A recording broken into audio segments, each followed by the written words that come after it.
When you're small and fuzzy, stuff happens. Who likes bugs? I love bugs. Oh, except for when they're near me or touch me or when I have to look at them.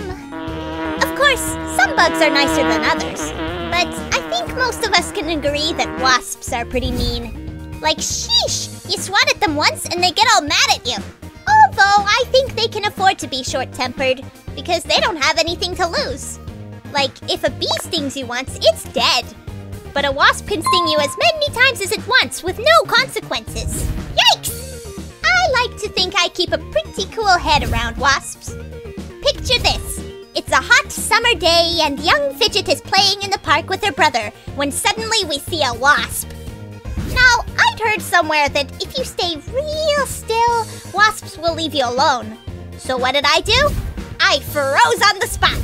Well, I soon found out that you shouldn't believe everything you hear, because instead of going away, the darn thing decided to land right on me.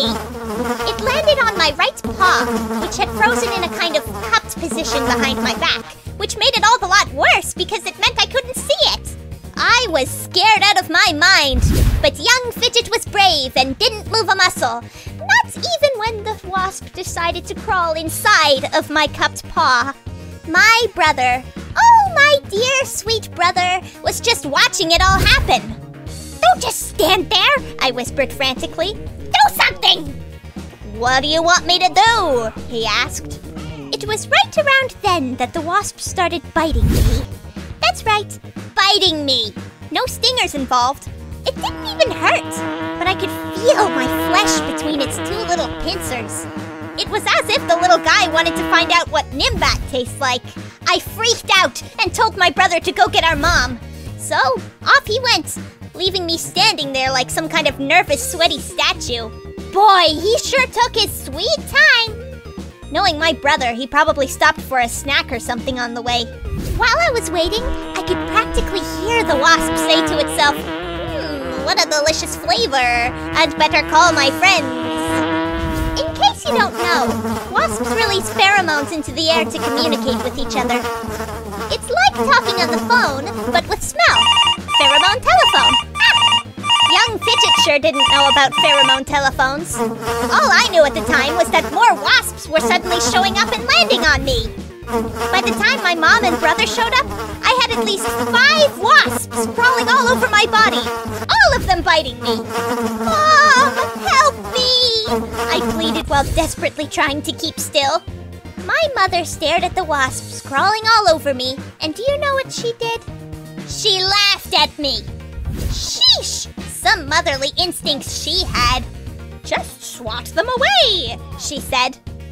Mother, I explained. You can't just swat wasps away.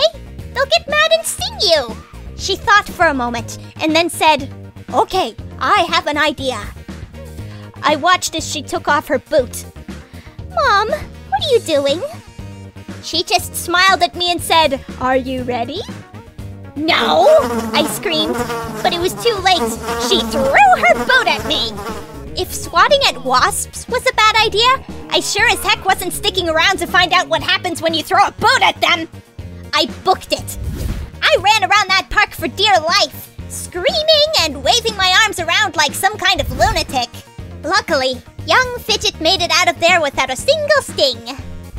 I don't know if it was my super statue skills or my fast running that got me out of that situation alive, but while I was having ice cream later that day, I couldn't help but wonder if my mother knows a thing or two about wasps and boots that I don't.